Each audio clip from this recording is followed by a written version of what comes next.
Olá, sejam bem-vindos ao Emagreça da Teoria à Prática. Aqui nós discutimos um conjunto de estratégias para você aprender a emagrecer. Eu sou Flávia Cunha, médica endocrinologista, e hoje a gente vai falar como o excesso de peso leva ao desenvolvimento de diabetes.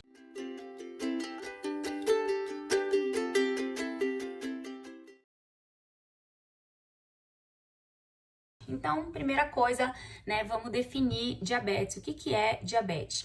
É um estado, uma doença, na verdade, caracterizada por excesso de glicose no nosso sangue. Então, como é que acontece isso? Vou tentar usar aqui algumas analogias para deixar o entendimento mais simples. Então, imagina que você tem aí um copo de água e aí você começa a colocar açúcar, tá? Açúcar branco mesmo, né? Então, você vai colocando, só que você vai sempre misturando esse açúcar. E aí você vai perceber que no início, as primeiras colheradas ali de açúcar, você vai misturando e a água, ela vai absorvendo, ela vai se misturando, de forma homogênea com aquele açúcar. Só que aí você continua colocando, e aí até em determinado momento você começa a ver que ela vai saturando e que ela vai se acumulando aquela partezinha branca ali no finalzinho do copo, né? Então, isso significa que você já colocou um excesso de açúcar nesse copo de água. Então, é uma analogia para a gente entender, né? Então, é como se a água fosse o nosso sangue e esse açúcar, na verdade, ele não é o açúcar branco, mas ele é tudo de comida que a gente come, né? Então, todo tipo de alimento. Então, imagina que você, fica colocando alimento, e aí, assim, o seu organismo, ele vai ter um limite de metabolização, de trabalhar aquele alimento que você tá colocando para dentro, até que chega num momento em que você, tá meio que forçando o seu corpo. Então, você tá excedendo a quantidade de alimento que ele consegue receber por dia, vamos dizer assim. E aí é como se, nesse momento, o seu corpo começasse a acumular esse excesso. Então, isso vai virar esse excesso de açúcar branquinho ali no fundo do copo. Tem uma outra analogia que eu gosto de usar também, é meio boba assim, mas é assim também para você entender esse conceito aí de hiperglicemia, esse conceito de diabetes. Então imagina que você tem ali uma sala grande, um salão, e você tem umas 50 crianças lá. E aí você vai dar algodão doce para essas crianças, né? Então você tem 50 crianças, cada criança, em média, vai conseguir comer um algodão doce. Só que você, exagerado, foi lá e comprou 100 algodões doces e chegou para entregar para essas crianças. E aí você começa a entregar, 1, 2, 3, 4, até que vai chegar no 50 e cada criança recebeu um algodão doce. Só que aí você começa a entregar, sobrou algodão doce, você começa, a jogar ali no salão, entregar ali para as crianças. Ou seja, como se cada criança fosse o nosso tecido, fossem os tecidos do nosso corpo. E aí, assim, esses tecidos, eles têm um limite, de capacidade de receber o alimento, de metabolizar o alimento. Então, se você tá dando mais algodão doce para a criança do que ela consegue comer, do que ela consegue receber, você também tá saturando, Você tá aí excedendo o limite, excedendo a capacidade. Então, eu queria que esse conceito ficasse bem claro na sua cabeça, de que, assim, é difícil a gente falar em diabetes sem pensar em excessos. Claro que não é o único mecanismo, é um conjunto de mecanismos, mas, assim, o excesso de caloria é um dos principais, Então, é um dos mecanismos principais que vai contribuir aí pro desenvolvimento de diabetes. Aí, assim, muita gente acha que é só o açúcar branco, Então, assim, eu só preciso tirar o açúcar branco para não ter diabetes? Não é tão simples, A resposta para essa pergunta é não. Não é só o açúcar branco. Na verdade, assim, é qualquer excesso de alimento, Qualquer excesso calórico. Tem gente que não come, não usa açúcar branco e desenvolve diabetes, E tem gente que usa açúcar branco e que não desenvolve diabetes. Então, assim, vamos tirar da cabeça esse simplismo. Não é só o açúcar branco. Então, por isso que, né, toda vez que eu explico sobre alimentos, eu gosto, né, eu acho que, assim, didaticamente, é muito legal a gente usar, né, os grupos dos nutrientes, os grupos dos macronutrientes. Então, assim, todo alimento que a gente come, de maneira geral, ele pode ser classificado ou dividido nos grupos de macronutrientes. Quem são esses macronutrientes? Carboidrato, proteína e gordura. Então, ou o alimento vai ser um desses macronutrientes, ou ele vai ser o que a gente chama de alimento misto, que na verdade é uma mistura, né, de 2 macronutrientes. Por exemplo, o ovo, ele é um alimento considerado misto, porque ele tem um pouco de proteína e ele tem um pouco de gordura. Então, ele é uma mistura de 2 macronutrientes. Já o açúcar branco, né, que a gente está falando, ele é só carboidrato, né? O pão, ele é praticamente só carboidrato. Ele não é 100% carboidrato, mas ele é quase 100% carboidrato. Então, assim, tem alguns alimentos que são únicos, né, na sua classificação de macronutrientes, e tem alguns alimentos que são mistos, que são uma combinação. Mas, assim, isso é só uma informação aí para facilitar, mas o que eu quero que você entenda é que qualquer alimento, qualquer dos 3 macronutrientes que a gente abuse, que a gente exceda, a gente pode desenvolver um quadro de diabetes ou pré-diabetes, né? Então, é importante ter essa ideia dos excessos, tá? Então, tirar a ideia de que é só o açúcar branco ou de que é só o carboidrato. Eu vou explicar um pouquinho, acho que vai ficar claro. A questão dos carboidratos é que eles são alimentos que a gente classifica como prioritariamente energéticos. Então, assim, a sua função principal é energética. Então, eles são alimentos energéticos, eles são alimentos que funcionam principalmente para gerar glicose fácil, para gerar energia fácil. É a principal função deles, né? Então, eles viram açúcar, né, ou viram glicose de forma imediata.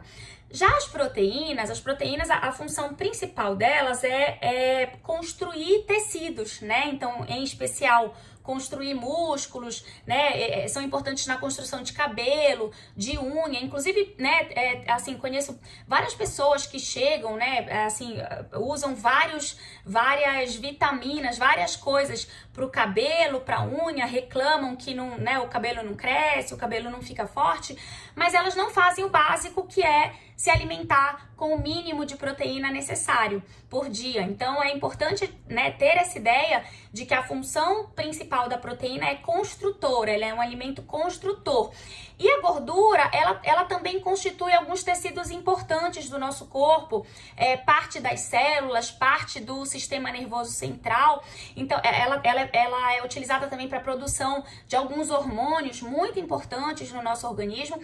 Então, ela tem essa função também, assim, constitucional.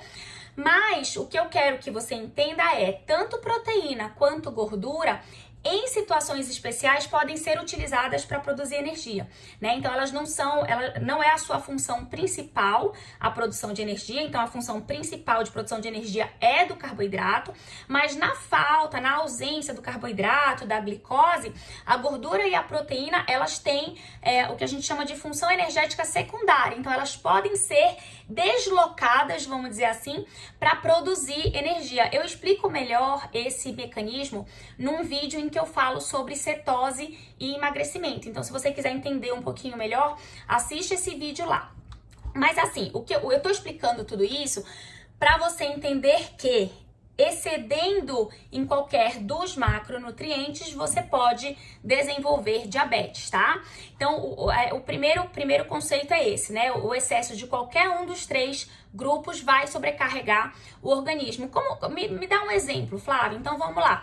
Então, pessoas que vão exceder em carboidrato. Então, são aquelas, por exemplo, que colocam açúcar em tudo. E não é só o açúcar branco, não, tá? Pode ser o demerara, pode ser o mascavo. Se você abusa, se você enche, né, os seus alimentos de açúcar, coloca muito no suco e toma suco toda hora, coloca muito no iogurte e toma iogurte toda hora, coloca muito no café e toma café toda hora, você pode estar excedendo o seu limite de carboidrato. Ou então aquelas pessoas que comem pão, bolo toda hora, todo dia, sobremesa toda hora, quer dizer, você vai acumulando a quantidade, né? Você vai acumulando uma quantidade grande de carboidrato por dia. Então é uma forma de você exceder em carboidrato. Ou então, como é que a gente poderia exceder em proteína? É um pouco mais difícil, porque a proteína, ela gera uma saciedade, então ela breca, né? Ela te dá um limite, você chega, você fala assim, nossa, tô cheio, não aguento mais continuar comendo só essa carne, né? Só esse frango e tal. Mas tem gente que tem, né, o apetite, o paladar mais pra proteína.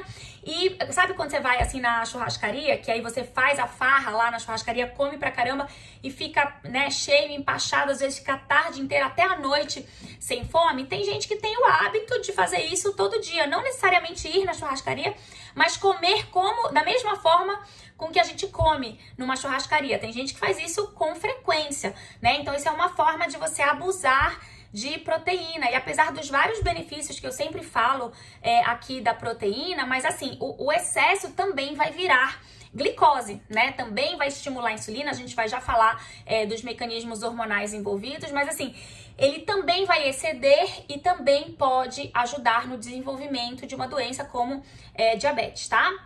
E o excesso de gordura, né? Então por exemplo, a pessoa que come pizza toda hora, que come sanduíche toda hora, batata frita toda hora, que pega um pão e lambuza de manteiga, enche de requeijão, enche de queijo gordo. Então assim, essa pessoa, ela está excedendo em gordura, tá? Então, o que quer que você exceda, isso vai virar excesso calórico no seu corpo, tá? Importante, eu sempre gosto de lembrar, é difícil a gente, não é impossível, né, mas é difícil a gente abusar de um macronutriente sozinho, né? Então é difícil você sair comendo açúcar puro ou você sair comendo manteiga pura. Agora, quando você combina, né? A combinação mais dramática é o carboidrato e a gordura. Então, quando você combina carboidrato com gordura, isso fica muito saboroso, né? Isso é muito bem aceitado pelo organismo. E aí você consegue comer como se não houvesse amanhã, né? Você consegue comer numa quantidade grande e aí isso facilita você exceder, né? Você estourar o seu limite, tá? Então fica a dica aí do cuidado com essa combinação, porque aí deixa o alimento muito, muito saboroso, então é mais fácil de você estourar o seu limite. O exemplo disso seria as próprias sobremesas, né? Seriam exemplos disso, mousse, sorvete, então é uma combinação de carboidrato e gordura. Pizza também, né? Uma combinação principalmente de carboidrato e gordura, dependendo do recheio, pode ter um pouco de proteína, mas basicamente é carboidrato e gordura, porque é a massa da pizza, que é o carboidrato, e o recheio, que é a gordura. Só que geralmente, né, a gente come vários pedaços, então a gente acaba excedendo na massa e a gente, né, geralmente ela tá muito bem recheada com queijo, que geralmente é mais gordo, e aí a gente acaba excedendo em gordura também. Claro que não é de vez em quando você comer uma pizza que vai ser o problema. Agora, aquelas pessoas que frequentemente, né, pedem comida de fora, comem pizza toda semana, às vezes mais de uma vez por semana, isso já pode ser um alerta, isso já pode facilitar você estourar o seu limite. E como é que eu sei na prática qual é o meu limite? Então é aí que entra o peso, né? Então o peso vai ser uma dica, vai ser uma grande dica. Porque assim, todo excesso de caloria, todo excesso de comida, né? Ou seja, quando a gente estoura esse limite, o que acontece no nosso organismo? Começa a haver um estímulo para a produção de insulina, né? Então, como eu comentei, mesmo a carne, que em tese, a proteína em tese, ela libera menos pico de insulina do que o carboidrato, por exemplo. Mas quando você excede, quando você come a mais do que o seu organismo consegue metabolizar naquele momento, ele também vai estimular a produção, liberação de insulina e a ação da insulina, né? E aí, assim, qual que é o objetivo da insulina? Só relembrando, vamos lá. Então, a insulina pega essa glicose que o seu organismo acabou de receber e joga para dentro das células. Mas vai chegar uma hora, né, em que a sua célula não vai conseguir suportar aquilo tudo. É a história do copo, né, de água que está saturado com o açúcar, ou a história das crianças ali que não conseguem receber mais de um algodão doce, né? Então você tá dando ali um excesso e aí ele não consegue trabalhar com aquilo, tá? E aí o que que acontece? A insulina começa a ajudar no acúmulo desse excesso de comida, desse excesso de glicose, de caloria, na forma de gordura, que é a forma que o nosso corpo tem de estocar os excessos, né? Então, a insulina, ela tem uma relação forte com esse acúmulo de gordura, com o ganho de peso em si, né?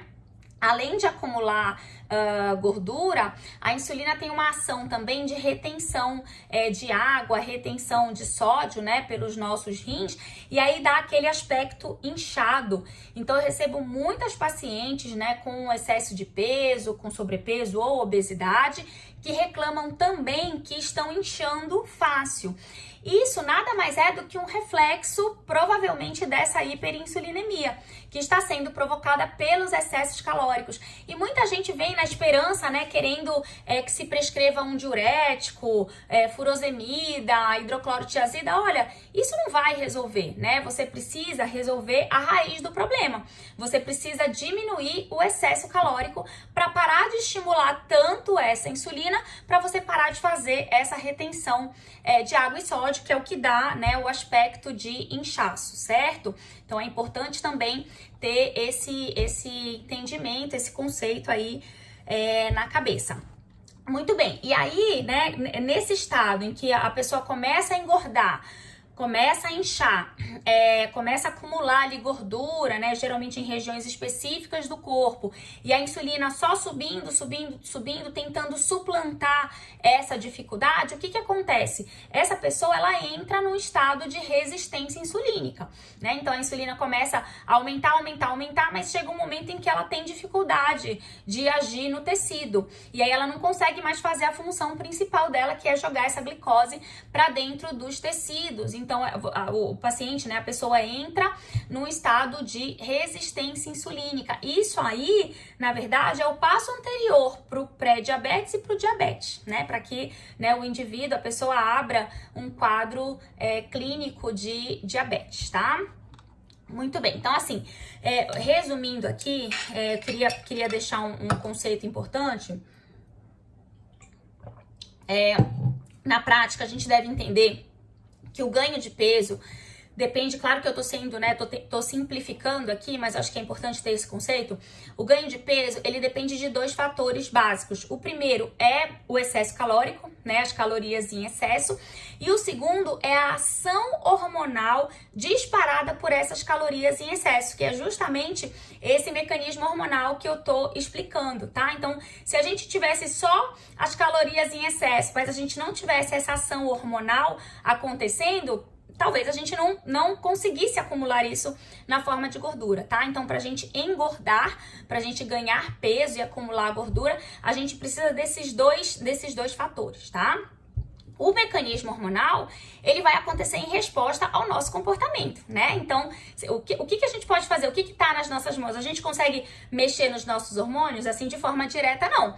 Mas indireta, sim. Então, o que tá nas nossas mãos é controlar o excesso calórico, tá? Muito bem.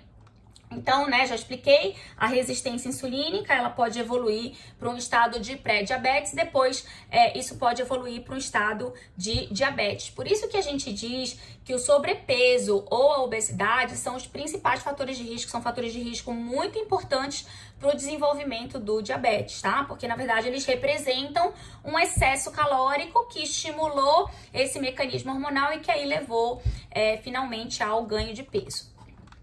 Muito bem, como é que eu faço esse diagnóstico na prática? Então, assim, eu vejo muita gente faz a pontinha de dedo, né, a glicemia capilar, que é o nome correto, mas na verdade muita gente conhece como destro, aquele furinho, né, aquele examezinho na ponta do dedo, até porque, né, é de mais fácil acesso, geralmente tem nas UBS, nas unidades básicas de saúde, nos postos de saúde, às vezes tem disponível em farmácia e o fato é que muita gente faz esse exame, né? Então, assim, de forma prática, se esse exame vier acima de 200, alguma coisa tá errada, tá? Então, é provável que você já tenha um quadro de diabetes. Agora, claro, você precisa confirmar com exames melhores, né? Então, esse é um exame, vamos dizer assim, de triagem.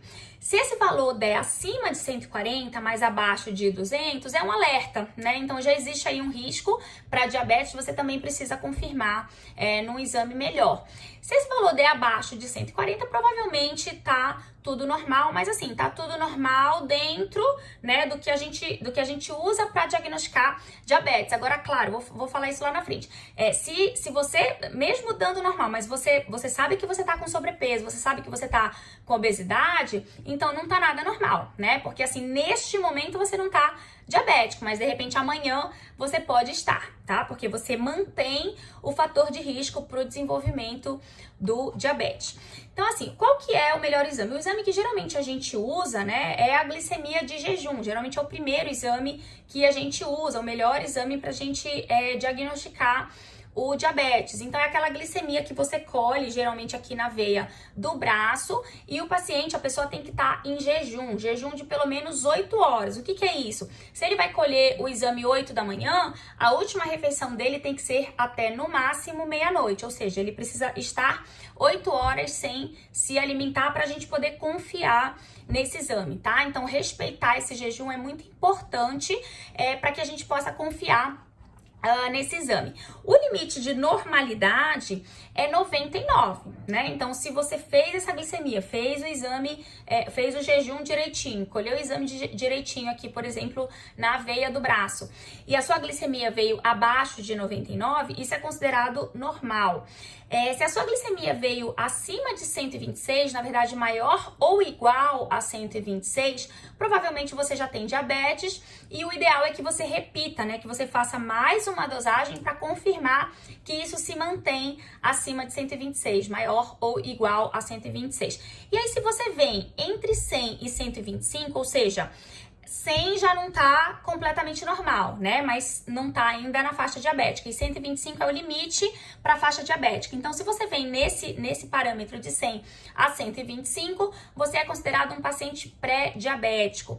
Didaticamente, né? Você, assim, o que a gente orienta? O paciente deveria fazer um exame que se chama curva glicêmica, que é aquele exame que você toma aquele suquinho bem doce, né? Aquela solução adocicada, e aí você fica 2 horas no laboratório colhendo sangue no início e no final, para ver como é que o seu organismo se comporta frente a uma sobrecarga alta de glicose, né? Uma sobrecarga de glicose.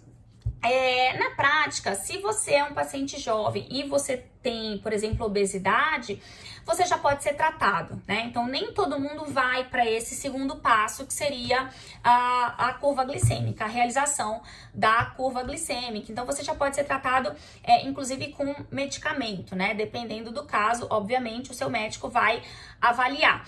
Mas o que eu quero que fique na cabeça, né, é o seguinte: neste momento, né, no momento em que você já não tem um exame completamente normal, mesmo que você esteja ali na faixa pré-diabética, é fundamental que você mude hábitos. Na verdade, vai ser o tratamento mais efetivo, até mais do que o remédio, para que você não evolua para diabetes, tá? Então, e ainda assim, mesmo que seu exame venha normal, vou falar isso daqui a pouco, se você tá acima do peso, você também já tem indicação de tomar medidas, né? Quer dizer, é melhor você resolver antes de aparecer qualquer problema, tá? Antes mesmo de você entrar na faixa pré-diabética. Bom, se o paciente, né, se a pessoa vai fazer a curva glicêmica, o ponto de corte é 200 também, tá? Então fica aparecendo ali com os limites da glicemia capilar. Então, acima de 200, você também já tem um diagnóstico de pré-diabetes, e de 140 abaixo de 200, né, você tem uma intolerância à glicose, que a gente também caracteriza como pré-diabetes, ou seja, o seu organismo já não consegue mais metabolizar direito a glicose, tá? Então, é também aquele conceito lá do algodão doce, conceito do copo, né? Quer dizer, o seu tecido, o seu organismo não tá mais conseguindo metabolizar direito a glicose. E ainda tem, né, o último critério que eu queria comentar, a hemoglobina glicada. A hemoglobina glicada representa uma média glicêmica dos últimos 3, 4 meses. Então, na verdade, ela é um exame que mostra o passado, né, o passado recente, vamos dizer assim, os últimos 3, 4 meses. E o normal é que ela venha até 5,6. Se ela vier de 5,7 a 6,4, você já tem risco aumentado para desenvolver diabetes. A gente caracteriza isso também como faixa pré-diabética. E se ela vier maior ou igual a 6,5%, você provavelmente já é um paciente diabético. Quando é que eu devo me preocupar, Flávia? Olha, tem paciente, isso não é raro acontecer, tem paciente que está acima do peso, colhe glicemia de jejum, colhe hemoglobina glicada, faz o jejum direitinho, tudo bonitinho e vem tudo normal. Só que é um paciente que está acima do peso. Nessa fase, ele pode ainda não ter desenvolvido o diagnóstico exato de diabetes, mas também não quer dizer que esteja tudo normal, não é verdade? E aí, assim, existem algumas pistas de que não tá nada normal e de que ele deve se preocupar, talvez, da mesma forma que um paciente que já tá ali, por exemplo, na faixa pré-diabética, tá? Então, a primeira coisa, o que eu já falei várias vezes aqui nesse vídeo, se ele está acima do peso. Se ele tem sobrepeso ou obesidade, é um sinal de alerta, tá? Independente do nível de glicose dele, mesmo a glicose vindo normal, na verdade, assim, ele tá tendo a chance de mudar antes de realmente o exame dele alterar, né? Então, é um alerta, é uma preocupação, tá? Então, não tá nada normal. A glicose ainda tá normal, mas o resto não tá normal.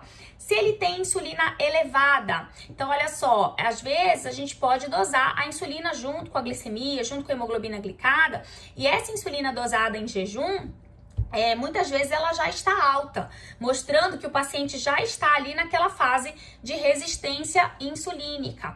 Outro sinal importante é aquele escurecimento na região de dobras, geralmente pescoço, geralmente virilha, geralmente axila. Então, se o paciente, se a pessoa já tem esse sinal clínico na pele, é muito provável que ele tenha uma insulina bem alta e ele também já esteja no estado de resistência insulínica, ou seja, ele está caminhando ali para o pré-diabetes ou para o diabetes. Se ele tem pessoas na família com diabetes, principalmente parentes próximos, né? Não parentes muito distantes, parentes próximos com diabetes, e principalmente, né, um outro alerta é se esses parentes desenvolvem diabetes numa idade relativamente jovem. O que é isso? 40, 50 anos, porque assim, né, com 80, 90 anos, muita gente vai ter diabetes, porque, né, é o resultado do envelhecimento, os seus órgãos, eles não vão tendo a mesma eficiência de quando você era jovem, então o pâncreas também vai cansando, né, de trabalhar, os seus mecanismos não estão mais tão eficientes. Então, lá para 80, 70, 80, 90 anos, a frequência de diabetes aumenta muito, né? Então, não dá tanto uma noção da importância da sua predisposição, né? Da importância da sua genética para desenvolver diabetes. Agora, se toda a sua família desenvolve diabetes com 40, 50 anos, opa, é um alerta, né? Então, você tem uma predisposição. Se você não se cuidar, você vai entrar provavelmente no grupo, né? Você vai seguir o mesmo caminho da família, tá? Então, também é um alerta. Se é uma mulher e ela tem o que a gente chama de síndrome de ovários policísticos, provavelmente ela tem resistência insulínica e ela também tem um risco maior de desenvolver diabetes. Se é uma mulher que já teve diabetes gestacional, ela tem alto risco de desenvolver diabetes. Então, são algumas pistas, são alguns sinais de alerta para que, mesmo que o seu exame esteja normal, você precisa se conscientizar de que você precisa mudar a sua vida, mudar os seus hábitos alimentares principalmente, tá? Então, isso é uma dica bem importante, que eu acho que a mensagem principal que eu quero deixar aqui, né? Porque, assim, na verdade, é como se você estivesse olhando um pouquinho antes do problema aparecer. E aí você pode tomar uma atitude nesse momento, né? O melhor momento de tomar uma atitude. O que a gente faz, então, quando a gente tá exatamente nessa faixa de risco? Então, aí aqui, né, já tô na minha parte final aqui do vídeo. Então, eu selecionei Cinco coisas que eu acho que você deve tentar fazer quando você já tá em risco, né? Quando você se percebeu numa situação de risco para desenvolver um pré-diabetes ou diabetes, principalmente, né, relacionado aí a excesso calórico e a excesso de peso. Então, primeira coisa, você tentar identificar quais são os seus excessos. Então, eu trouxe aqui, eu escrevi aqui alguns exemplos de pacientes que eu assim, na conversa, na anamnese, eu detectei esses excessos, né? E às vezes a pessoa sozinha não conseguiu detectar. Então, por exemplo, eu tenho paciente que come em torno de 10 bananas por dia. Eu tenho uma paciente que me falou que come 13 goiabas por dia, né? Ela foi contando e ela chegou nesse número aí, se eu não me engano, eram 13. Eu sei que era um número bem alto, assim, bem chocante. Tem paciente que, sabe, deixa balinha no carro, no porta-luva, e aí fica comendo. Uma paciente, eu descobri isso através de um relato de tratamento dentário, né? Tratamento para cárie. Então aí, conversando, né? A gente identificou que, na verdade, tinha o hábito de comer várias balinhas e quando viu, comia muitas balinhas, mas muita mesmo, por dia e todo dia, né? Aquela frequência. Então, parece uma coisa inofensiva, a balinha, né? Tem pouquinha caloria, pouca coisa, mas assim, quando você junta, quando você soma, isso pode dar muita glicose, né, pro seu organismo de uma vez só, isso pode sobrecarregar o seu organismo. Tenho paciente que me fala que é comum tomar 2 garrafas de 2 litros de Coca-Cola normal. Então imagina, se a gente for fazer a conta do quanto de glicose, do quanto de carboidrato esse paciente está ingerindo por dia, isso é muito, né? Então isso é, por si só, um excesso calórico. Ou então muitos litros de suco adoçado por dia. Então tem paciente que de manhã toma uns 2 copos de suco adoçado, aí já dá o quê? Uns 500 ml. Aí no almoço toma mais uns 3 copos, né? Aí já dá uns, vamos colocar aí uns 750 ml. Aí depois toma mais 1, 2, 3 copos à noite. Ou seja, quando for somar isso, vai dar também, acho que uns 2 litros de suco por dia. E se esse suco tiver muito doce, adoçado com açúcar, por exemplo, você está colocando muita glicose para dentro do seu organismo. Lembrando também que se é um suco de fruta, já tem a glicose da própria fruta, né, que é a frutose, já tem o açúcar da própria fruta, na verdade, que é a frutose, e mais o açúcar branco, né? Então você soma aí a quantidade de carboidrato. Tem paciente que me fala que faz pratão de arroz, então toda vez que vai comer, faz pratão de arroz. Então também, se a gente for somar a quantidade de carboidrato, a quantidade de caloria só no arroz, isso já dá muito, tá? Então assim, primeira dica é isso. O que eu tô comendo que não parece normal para as outras pessoas, que a maioria das outras pessoas não come nessa quantidade. Tentar identificar o seu excesso. Segunda coisa, tentar descobrir por que eu tô cometendo esses excessos, né? Quer dizer, em que situação isso tá acontecendo. Por exemplo, a história da banana à tarde era porque a paciente ficava ociosa, né? Aí gerava ansiedade e ficava beliscando a banana. Então, se eu sei que o meu problema é no período da tarde, como é que eu vou fazer para diminuir essas bananas? Vou me segurar? É difícil só se segurar, né? Então, por exemplo, se eu inventar uma atividade para tarde, uma atividade que eu tenha de repente que sair de casa, ou que eu tenha que pelo menos descer no meu prédio, eu preciso assim desfocar, preciso criar uma situação em que eu não consiga, em que eu até me esqueça das bananas, por exemplo. Ou então o paciente que toma muito suco ou muito refrigerante no almoço, no jantar, o que ele pode negociar com ele mesmo? Se ele não consegue tirar de uma vez, ele pode tentar alternar. Então, um copo de suco, um copo de água. Um copo de suco, um copo de água. Ou seja, só nisso ele já vai reduzir a metade o que ele tá tomando, né? Terceira dica, coisa que eu acho importante é você ter noção de quanto é o seu peso ideal e do quanto você tá acima dele, né? Então, a gente calcula o peso ideal fazendo 25 vezes altura vezes altura. Então, por exemplo, se eu tenho 1,55 de altura, então eu vou fazer 1,55 vezes 1,55 vezes 25.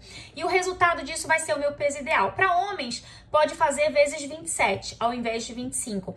E aí eu tento calcular se eu tô 10 quilos, 20 quilos, 30 quilos acima do meu peso ideal, só para eu ter uma noção do quanto isso está excedendo na minha vida e do que eu preciso pensar ali em trabalhar para perder. Se eu tô muito acima do meu peso ideal, porque assim, tem gente que vai fazer essa conta e vai se chocar, né? Vai perceber que tá 20 quilos, 30 quilos acima do peso ideal. Não coloque como meta chegar no seu peso ideal, pelo menos não como meta primária. Coloque como meta, aí já é a quarta dica aqui, coloque como meta perder pelo menos 10% do seu peso atual. Então, por exemplo, se eu peso 80 quilos, mas o meu peso ideal é 60 quilos, eu não vou colocar como meta primária perder os 20 quilos, eu vou colocar como meta primária perder 10% de 80 quilos, ou seja, 8 quilos. 8 quilos já fica mais viável do que 20 quilos, né? Então, só com essa perda de 8 quilos, eu já vou ter um benefício muito grande nesse perfil glicêmico e metabólico, de uma maneira geral. E a quinta e última dica, que eu acho assim que é também uma mensagem super importante para ficar nesse vídeo, é que assim, não adianta ter pressa para repetir esses exames se eu não mudei de fato os meus hábitos, principalmente os meus hábitos alimentares. Claro que assim, é importante você repetir até para ver se não piorou, se naqueles, sei lá, 3, 4 meses você não, de repente, já desenvolveu a doença que você tem tanto medo de desenvolver, a alteração metabólica, a própria hiperglicemia. Então, se você continua com obesidade, com excesso de peso, é importante você fazer com uma certa frequência esses exames. Agora, assim, tem gente que, de repente, assim, passou 3 meses, não fez nada do que tinha que fazer, né? Não mudou os hábitos, não identificou os excessos, não tentou trabalhar esses excessos, diminuir esses excessos, não se exercitou, não mudou nada na vida, quer dizer, não vai acontecer um milagre, né? O exame não tem como melhorar se a gente não mudar. Se você mantém os mesmos hábitos, o exame vai estar exatamente igual ou pior, porque a doença, ela é sempre evolutiva, né? Ela vai sempre evoluindo. Então, a gente muda hábitos para tentar correr na frente da doença, para tentar ganhar da doença, tá? Então, importante ter esse conceito, né, de que para que eu enxergue uma diferença no meu exame, eu preciso ter feito por onde, né? Eu preciso realmente ter mudado os meus hábitos alimentares para poder ter uma esperança de ter uma melhora nos meus exames de sangue, certo? Hoje foi isso, espero que vocês tenham gostado. Qualquer dúvida me mandem aí, podem escrever aí por mensagem, comentário, pode me mandar direct que eu fico à disposição para discutir com vocês, tá certo? Até o próximo vídeo, até a próxima semana. Um beijo, tchau, tchau.